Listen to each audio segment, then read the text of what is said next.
Bienvenidos al episodio final de las palabras de Monseñor Foten Shin sobre lo que sucede en la misa y que no nos damos cuenta. Comencemos. La parte final de la misa, el último evangelio. Padre, en tus manos encomiendo mi espíritu, Lucas. Capítulo 23, versículo 46. Es una hermosa paradoja que el último evangelio nos vuelva al principio, pues comienza con estas palabras, en el principio. Así es la vida. El término de esta vida es el comienzo de la futura. Con toda propiedad la última palabra de nuestro Señor fue su último evangelio, Padre, en tus manos encomiendo mi espíritu. Como el último evangelio de la misa también este vuelve al Señor al principio, porque ahora regresa al Padre del cual salió. Había terminado su obra. Comenzó su misa con la palabra Padre y la termina con la misma. Todo lo perfecto, dirían los griegos, se mueve circularmente. Como los grandes planetas solo después de un largo periodo completan sus órbitas y entonces regresan de nuevo al punto de partida, cual si quisieran saludar a aquel que los envió a su jornada, así el Verbo encarnado, que bajó a celebrar su misa, terminada ahora su carrera terrena, vuelve de nuevo a su Padre Celestial que le envió a la jornada de la redención del mundo. El Hijo pródigo está a punto de volver a la casa de su Padre, porque ¿acaso no es él el Hijo pródigo? 33 años hace que dejó la casa de su Padre y las bendiciones del cielo y bajó a esta tierra nuestra, que es un país extranjero, ya que es extranjero todo un país que está fuera de la casa del Padre. Durante 33 años había gastado su hacienda. Gastó la hacienda de su verdad en la infalibilidad de su iglesia, gastó la hacienda de su poder en la autoridad concedida a los apóstoles y a sus sucesores, gastó la hacienda de su vida en la redención y en los sacramentos. Ahora, que hasta la última moneda se ha gastado, vuelve anhelosamente de nuevo los ojos a la casa paterna y con un poderoso grito entrega su espíritu en los brazos de su Padre. No con la actitud de uno que se sumerge en las tinieblas, sino como quien sabe dónde va, al encuentro en el hogar con su Padre.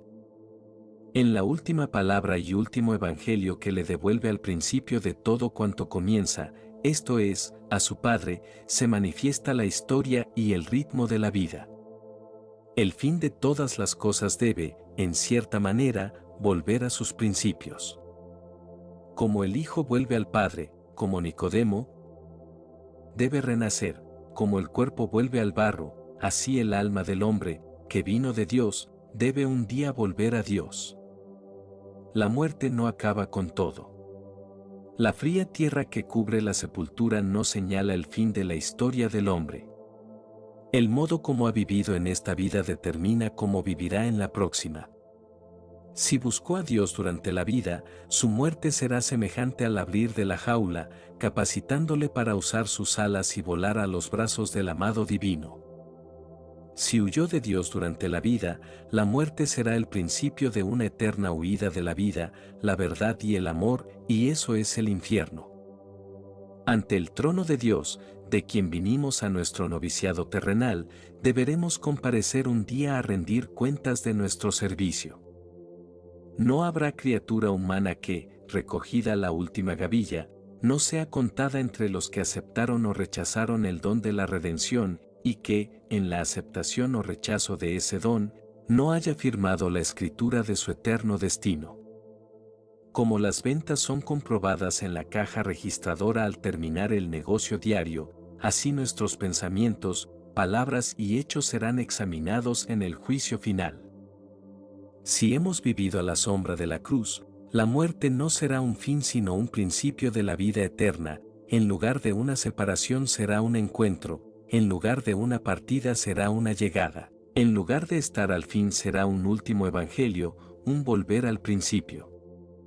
Cuando una voz susurre sal de este mundo, la voz del Padre dirá, Hijo mío, ven a mí. Hemos sido enviados a este mundo como hijos de Dios para asistir al santo sacrificio de la misa. Debemos ocupar nuestro puesto a los pies de la cruz, y como los que junto a ella estuvieron el primer día, habremos de dar cuenta de nuestra fidelidad. El Señor nos ha dado el trigo y las uvas de la vida, y, como los hombres del Evangelio, a quienes se dieron los talentos, tendremos que dar cuenta de este don divino. Dios nos ha dado nuestras vidas como trigo y uvas. Es nuestro deber consagrarlas y devolverlas a Dios como pan y vino, transubstanciadas, divinizadas y espiritualizadas. Debernos llevar las gavillas en nuestros brazos pasada la primavera de la peregrinación terrena. Para eso está el Calvario erigido en medio de nosotros, y para eso estamos nosotros en la colina sagrada. No hemos sido hechos para meros espectadores, que jugamos nuestros dados como los verdugos de entonces, sino para ser participantes del misterio de la cruz. Si hay algún modo de pintar el juicio con trazos de la misa, será describiendo la manera como el Padre felicitó a su Hijo, esto es, recreándose en sus manos. Llevaban la señal del trabajo, los callos de la redención, las llagas salvadoras. Así también, cuando haya terminado nuestra peregrinación terrena y volvamos a nuestro principio, Dios mirará nuestras dos manos. Si en la vida se juntaron con las de su divino Hijo, llevarán las mismas marcas lívidas de los clavos. Si nuestros pies caminaron el mismo camino que lleva a la eterna gloria, a través de un descarnado y espinoso calvario, ostentarán las mismas llagas. Si nuestros corazones latieron al unísono con el suyo, también mostrarán el costado herido que atravesó la dura lanza de la envidia humana. Dichosos, sin duda, aquellos que en sus manos estigmatizadas llevan el pan y el vino de sus vidas consagradas, suscritas con la firma y selladas con el sello del amor Redentor. Pero, ay de aquellos que vienen del Calvario con las manos blancas y sin la menor herida. Quiera Dios que cuando acabe la vida, y la tierra se desvanezca como el sueño de quien despierta, y la eternidad anegue nuestras almas con sus resplandores, podamos con fe humilde y triunfante resonar el eco de la última palabra de Cristo: Padre, en tus manos encomiendo mi espíritu. Y así se termina la misa de Cristo. El confiteor fue su oración al Padre por el perdón de nuestros pecados, el ofertorio fue la presentación de las pequeñas hostias del ladrón y nuestras en la patena de la cruz, el Sanctus fue su encomendarnos a María, la Reina de los Santos. La consagración fue la separación de la sangre de su cuerpo y la separación aparente entre su divinidad y su humanidad, la comunión fue su sed de las almas de los hombres. El ite missa est fue la perfección de la obra de la salvación, y el último evangelio el retorno al Padre, de donde vino. Y ahora que se acabó la misa y ha entregado su espíritu al Padre, se dispone a devolver su cuerpo a su Madre bendita a los pies de la cruz. Así nuevamente el fin será el principio, porque en el principio de su vida terrena ella le meció en sus brazos en Belén y ahora en el Calvario él ocupará de nuevo su puesto en ellos. La tierra había sido cruel con él. Sus pies corrieron tras la oveja perdida y nosotros los horadamos con acero, sus manos nos alargaron el pan de la eterna vida y nosotros las fijamos con clavos, sus labios hablaron de la verdad y nosotros los sellamos con hiel, vino a darnos la vida y nosotros se la quitamos. Ese fue nuestro error capital. Nosotros en realidad no se la quitamos. Nosotros tan solo tratamos de quitársela. Él fue el que espontáneamente la dio. En ninguna parte dicen los evangelistas que él murió. Dicen, entregó su espíritu. Fue una voluntaria y libre donación de su vida. No era la muerte la que se acercó a él, fue él quien se acercó a la muerte. Por eso, al aproximarse el fin, mandó a las puertas de la muerte abrirse para él en la presencia del Padre. El cáliz se está vaciando gradualmente del rico vino de la salvación. Las rocas de la tierra abren sus agrietados labios para beber, como si estuvieran más sedientas de las aguas salvadoras que de los secos corazones de los hombres. La tierra misma se estremece de horror, porque los hombres han levantado la cruz de Dios sobre ella. La Magdalena, conforme a su costumbre, se arroja a sus pies, donde la hallarán también la aurora de Pascua.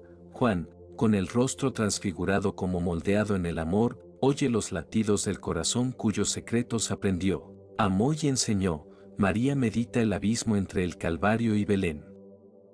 Hace 33 años María contemplaba este sagrado rostro, ahora es Él quien la contempla a ella.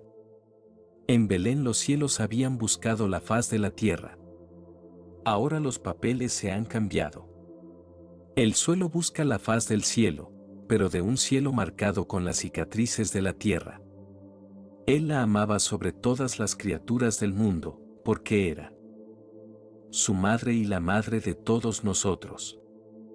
Fue para ella su primera mirada al venir a la tierra y será para ella la última mirada al abandonarla.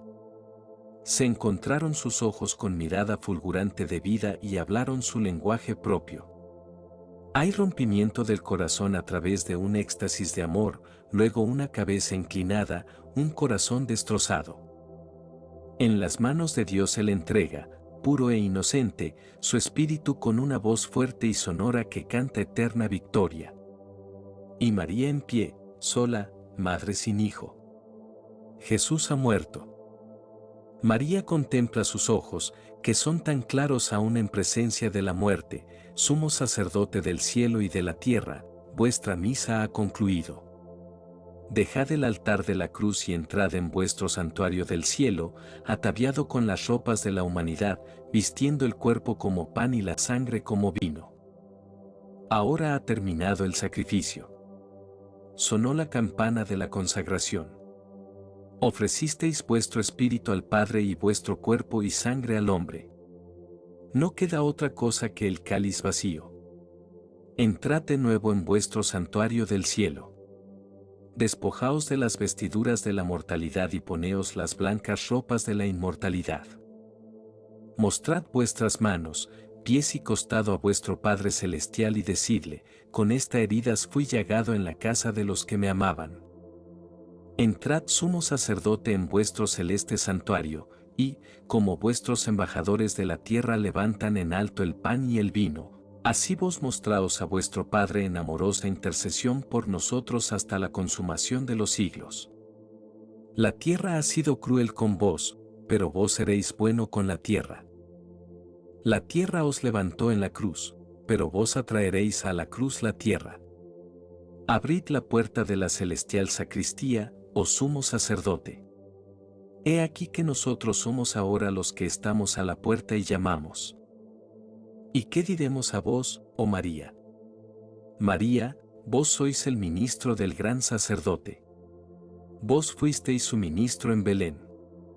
Vos fuisteis su ministro en la cruz cuando se convirtió en pan y en vino por medio de la crucifixión. Vos sois su ministro ahora, cuando Él llega del altar de la cruz trayendo tan solo el cáliz vacío de sagrado cuerpo.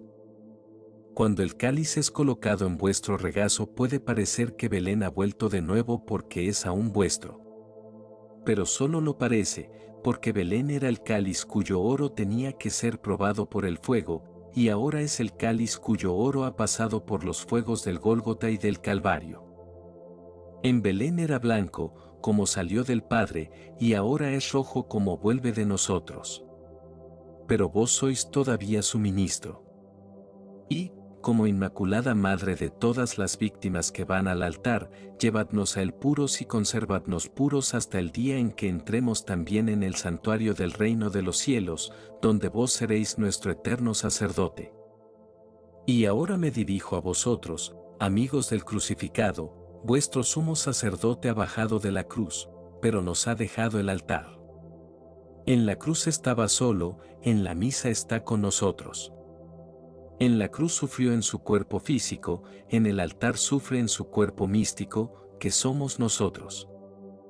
En la cruz fue la única víctima, en el altar somos todos pequeñas hostias y él la grande, renovando su calvario a través de nosotros. En la cruz fue el vino, y en la misa somos las gotas de agua unidas al vino y consagradas con él. En este sentido él sigue todavía en la cruz, todavía diciendo su confiteor con nosotros, todavía perdonándonos, todavía encomendándonos a María, todavía sediento de nosotros, todavía acercándonos al Padre, porque tanto como dure el pecado en la tierra quiere el que permanezca en la cruz.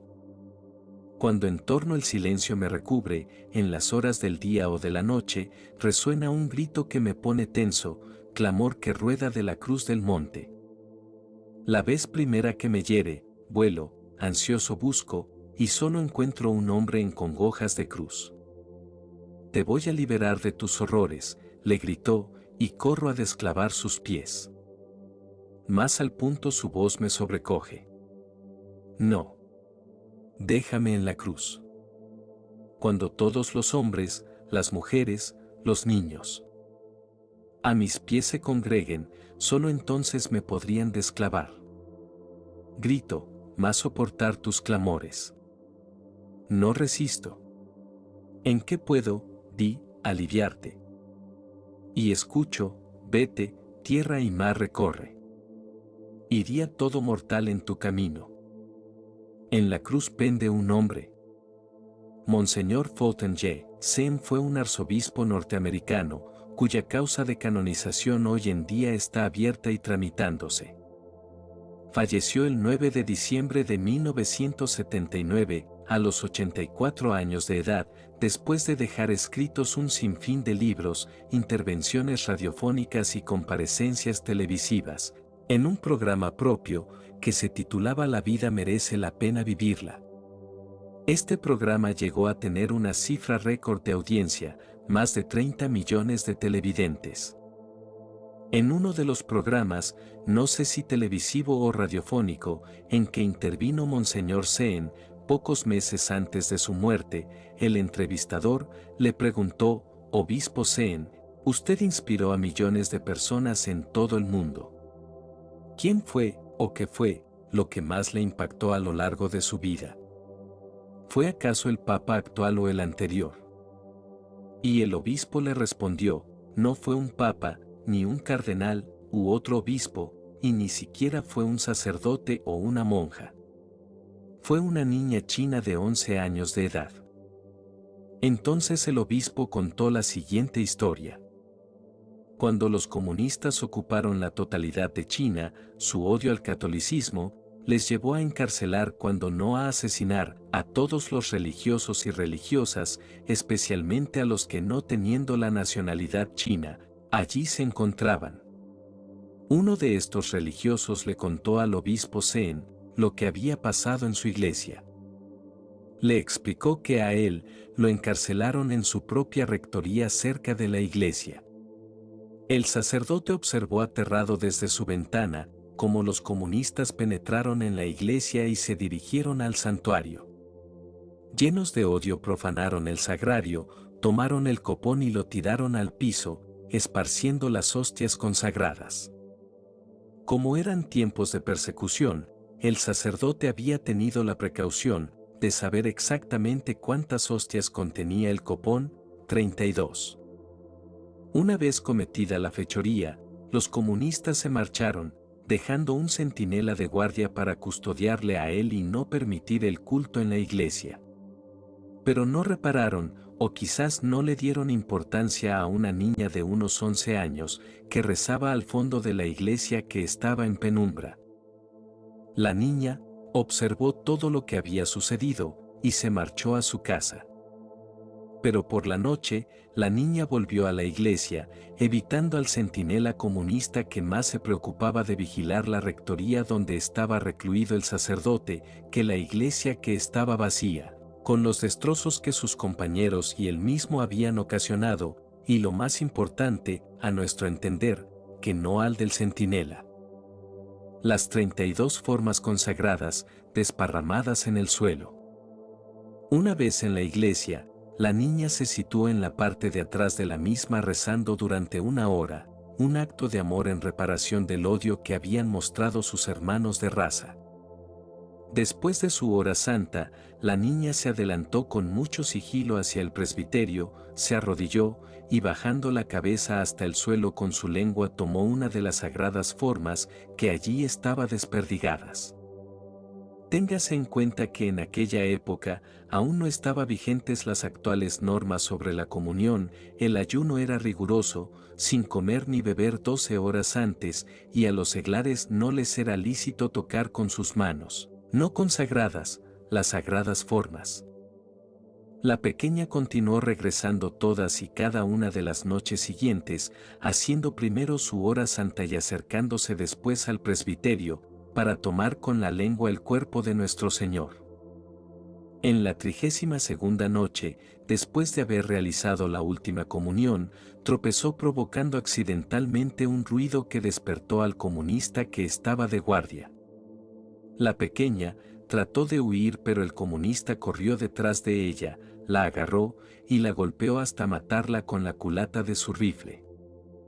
Este acto de martirio heroico fue visto desde la rectoría por el sacerdote que, sumamente abatido, miraba desde la ventana de su cuarto donde estaba recluido sin poder hacer nada. El obispo Sein le manifestó al entrevistador que cuando escuchó el relato se quedó tan impactado que prometió al Señor que haría una hora santa de oración frente a Jesús sacramentado todos los días, por el resto de su vida. Si aquella pequeña niña china había sido capaz y pudo dar testimonio con su vida de la presencia real de Jesús en el Santísimo Sacramento, entonces el obispo se veía obligado a lo mismo. Su único deseo desde entonces sería atraer el mundo al corazón ardiente de Jesús en el Santísimo Sacramento. Es esta una bonita historia, cuyo final no nos gusta tanto. Nos disgusta que al final, el soldado comunista terminase pillando a la niña y le partiese la cabeza a culatazos con su fusil. Y la razón última de nuestro disgusto se encuentra en que como somos cuerpo y alma, materia y espíritu, la preponderancia que generalmente tiene en todos nosotros el cuerpo sobre el espíritu, nos pide un final más dichoso, más alegre, más al estilo de Hollywood, pero no con la tristeza de la muerte de la protagonista. De esta ignorada niña china.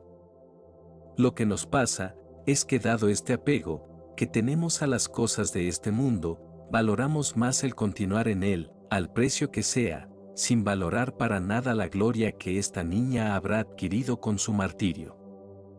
Nuestra corporeidad humana nos ciega y no nos damos cuenta de que precisamente la parte más bonita de la historia es su final, es el regalo de la palma del martirio que Dios le dona al alma de esta niña china, que es una especial privilegiada, una elegida del Señor. Lo que se esconde en la hostia sagrada es la gloria de su amor. Todo lo creado es un reflejo de la realidad suprema que es Jesucristo. El sol en el cielo es tan solo un símbolo del Hijo de Dios en el Santísimo Sacramento. Por eso es que muchas custodias imitan los rayos de sol. Como el sol es la fuente natural de toda energía, el Santísimo Sacramento es la fuente sobrenatural de toda gracia y amor. Jesús es el Santísimo Sacramento, la luz del mundo. Oración de intercesión. Padre eterno, solo tú nos das todas las bendiciones en el cielo y en la tierra a través de la misión redentora de tu divino Hijo, Jesucristo, y por la acción del Espíritu Santo. Si es conforme a tu voluntad, glorifica a tu siervo, el arzobispo Fulton J. Sein, por medio de esta gracia que te pido a través de su intercesión, ahora realiza una petición. Hago esta oración en la confianza de Jesucristo, nuestro Señor. Ahora rezar un Padre Nuestro, un Ave María, y terminar con un Gloria. El ite missa est. Todo está consumado, Juan. Capítulo 20, versículo 30. Nuestro divino Salvador llega al ite missa est de su misa cuando profiere el grito de triunfo, todo está consumado. Está terminada la obra de la salvación, pero ¿cuándo comenzó? Comenzó muy atrás, en los albores de lo eterno, cuando Dios quiso hacer al hombre. Siempre, desde el principio del mundo, existió la divina impaciencia por atraer al hombre a los brazos de Dios. El Verbo estaba impaciente en el cielo por ser el Cordero inmolado desde el principio del mundo. Impaciente en las figuras y símbolos proféticos cuando su rostro agonizante se reflejaba en centenares de espejos que se prolongaban a través de toda la historia del Antiguo Testamento. Impaciente por ser el verdadero Isaac llevando la leña de su sacrificio, obediencia al mandato de su Abraham celestial. Impaciente por llenar el místico significado del Cordero Pascual de los judíos, muerto sin que se quebrantase ninguno de los huesos de su cuerpo. Impaciente por ser el nuevo Abel sacrificado por sus envidiosos hermanos de la raza de Caín, para que su sangre pudiese clamar al cielo pidiendo perdón. Impaciente en el seno de su madre cuando saludó a su precursor Juan. Impaciente en la circuncisión anticipando el derramamiento de sangre y recibiendo el nombre de Salvador. Impaciente cuando a los 12 años recordó a su madre que él debía ocuparse en las cosas de su Padre Celestial. Impaciente en su vida pública, como lo manifestó diciendo que tenía un bautismo con el cual debía ser bautizado y que estaba torturado hasta que lo recibiese. Impaciente en su última cena cuando anticipó la separación entre su cuerpo y su sangre bajo las apariencias de pan y de vino. Y, en fin, saciada su impaciencia, cuando al terminar esta última cena vio llegar la hora de las tinieblas y entonó un canto. Fue la única vez que cantó, cuando fue a su muerte. Poco importaba para el mundo si las estrellas lucían brillantes, si las montañas se erguían como símbolo de fortaleza, si las colinas pagaban tributo a los valles que les dieron nacimiento. Lo que importaba era que cada una de las palabras que sobre él se habían dicho por los profetas resultaron verdaderas. Los cielos y la tierra no pasarán mientras no se haya cumplido una jota o un ápice. Quedaba una pequeña jota, era una palabra de David la que estaba a punto de cumplirse para que todo estuviese acabado.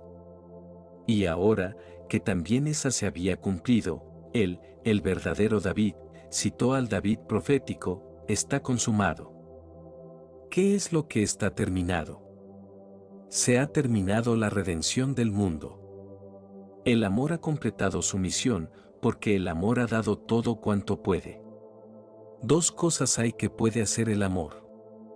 El amor por su misma naturaleza tiende a la encarnación, y toda encarnación tiende a la crucifixión. ¿No tiende todo amor verdadero a una encarnación? En el orden del amor humano, no crea el afecto del marido por su mujer, como producto de su mutuo amor, la encarnación del amor confluente de ambos en la forma de un hijo? Una vez que se ha engendrado al hijo, ¿no hacen sacrificios por él hasta llegar a la muerte? Y así su amor tiende a una crucifixión. Pues eso es exactamente un reflejo del orden divino, en el que el amor de Dios por el hombre fue tan intenso y profundo que terminó en una encarnación, que incorporó a Dios la forma y el hábito de hombre, a quien él amaba. Pero el amor de Dios por el hombre no se detuvo en la encarnación. A diferencia de cualquier otro nacido, nuestro Señor entró en este mundo para redimirle. La muerte era el blanco supremo que iba persiguiendo. La muerte interrumpe los planes de los grandes hombres, pero no interrumpió los de nuestro Señor, era su coronamiento glorioso, era el único objetivo que iba buscando. Su encarnación, pues, tendía a la crucifixión, porque nadie tiene mayor amor que el que da la vida por sus amigos. Ahora, que el amor ha terminado su carrera con la redención del hombre, al amor divino puede exclamar, he hecho por mi viña todo cuanto podía hacer. Al amor no le queda más que acabar de dar la vida. Todo se ha consumado. Ite missa est. Su trabajo está terminado, pero el nuestro. Cuando él dijo, se ha consumado, no pretendió significar que ya no le quedaban posibilidades de obrar. Él significó que su obra estaba tan perfectamente cumplida que nada podía ya añadirse para hacerla perfecta, pero entre nosotros que pocas veces es esto verdad. Muchos de nosotros acabamos nuestras vidas, pero pocos las vemos terminadas. Una vida de pecado puede terminar, pero una vida de pecado no es una vida terminada. Si nuestra vida solamente termina, nuestros amigos preguntarán, ¿cuánto dejó? Pero si nuestra vida está terminada, los amigos comentarán, ¿cuánto llevó consigo? Una vida cumplida se mide no por los años sino por los hechos, no por el tiempo gastado en la viña sino por el trabajo realizado.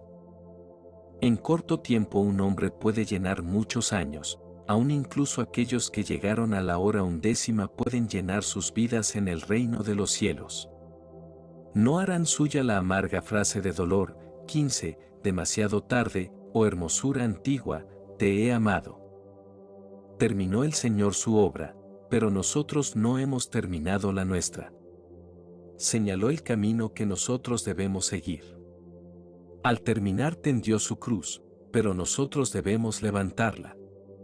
Terminó la redención en su cuerpo físico, pero nosotros no la hemos acabado en su cuerpo místico. Él ha terminado la salvación, pero nosotros no la hemos aplicado todavía a nuestras almas. Ha terminado el templo, pero nosotros debemos vivir en él. Ha terminado el modelo de la cruz, pero nosotros debemos troquelamos en ese molde. Ha terminado la siembra de la semilla, pero nosotros tenemos que madurar la cosecha. Ha terminado de llenar el cáliz, pero nosotros no hemos terminado de apurar su confortante bebida. Ha plantado el campo de trigo, y nosotros debemos recogerlo en nuestros graneros. Ha terminado el sacrificio del Calvario, y nosotros hemos terminado el de la misa. La crucifixión no trataba de ser un drama inspirador, sino un acto modelo en el cual nosotros vaciásemos nuestras vidas. Nosotros no debemos pretender sentarnos y mirar a la cruz como algo hecho y terminado, cual si fuera la vida de Sócrates. Lo que hizo en el Calvario nos aprovecha solamente en la medida en que lo repitamos en nuestras vidas. Esto lo hace posible la misa, porque, al renovarse el Calvario en nuestros altares, nosotros no somos espectadores sino participantes en la redención, y en los altares es donde nosotros terminamos nuestro trabajo. Él nos dijo, cuando yo fuere levantado en la cruz, todo lo atraeré a mí. Terminó su obra cuando fue levantado en la cruz, terminamos la nuestra cuando le permitimos atraernos a Él en la misa. Es la misa la que hace a la cruz visible a todos los ojos, la que coloca cruz en la encrucijada de la civilización, trae tan cerca el Calvario que hasta los pies cansados pueden hacer la jornada para abrazarla suavemente. Todas las manos pueden ahora levantarse hasta tocar su carga sagrada, todos los oídos pueden escuchar su dulce llamamiento. Porque la misa y la cruz son lo mismo. En ambos hay el mismo ofrecimiento de la voluntad, perfectamente sometida, del Hijo amado, el mismo cuerpo destrozado, la misma sangre derramada, el mismo perdón divino. Todo lo que se ha dicho y hecho y armado durante la Santa Misa ha sido para que nos lo llevemos, vivamos, practiquemos y apropiemos a todas las circunstancias y condiciones de nuestro vivir diario. Su sacrificio se ha hecho nuestro sacrificio al juntar nuestra oblación con la suya, su vida, dada por nosotros, se convierte en nuestra vida dada por Él. Así volvemos de la misa como quienes han tomado su determinación, vuelta la espalda al mundo, y convertidos para la sociedad en que vivimos en otros Cristos vivientes, testimonios poderosos dados al amor, que murió para que nosotros pudiésemos vivir el amor. Nuestro mundo está lleno de catedrales góticas incompletas, de vidas medio terminadas, de almas medio crucificadas.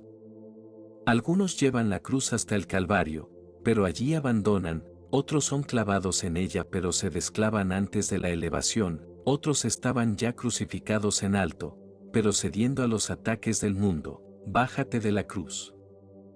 Bajan después de 1 hora, 2 horas, 2 horas 59 minutos. Los verdaderos cristianos son aquellos que perseveran hasta el fin. Nuestro Señor estuvo hasta que terminó. El sacerdote debe, de igual manera, permanecer en el altar hasta que la misa esté acabada. No puede bajar. Así nosotros debemos estar en la cruz hasta que nuestras vidas acaben. Cristo en la cruz es el molde y el patrón de una vida terminada. Nuestra humana naturaleza es la materia prima, nuestro querer es el cincel, la gracia de Dios es la fuerza y la inspiración. Aplicando el cincel a nuestra naturaleza no terminada, tenemos que comenzar arrancando feos bloques de la soberbia, después con cinceles más delicados debemos pulir pedacitos de egoísmo, hasta que al fin baste un toque suave de la mano para dejar terminada la obra maestra, un hombre terminado, hecho a imagen y semejanza del patrón de la cruz. Estamos en el altar bajo el símbolo del pan y el vino. Nos hemos ofrecido al Señor y Él nos ha consagrado. Por eso no debemos disponer de nuevo de nosotros, sino permanecer en el sacrificio hasta el fin, pidiendo sin cesar que, cuando la administración de nuestra vida haya terminado y echemos una mirada a la vida vivida en intimidad con la cruz, el eco de la sexta palabras pueda resonar en nuestros labios: está consumado. Y cuando los suaves acentos de este ite missa est hayan traspuesto los corredores del tiempo y atravesado las ocultas murallas de la eternidad, los coros angélicos y el blanco ejército de la Iglesia triunfante contestarán desde atrás: Deo gratias.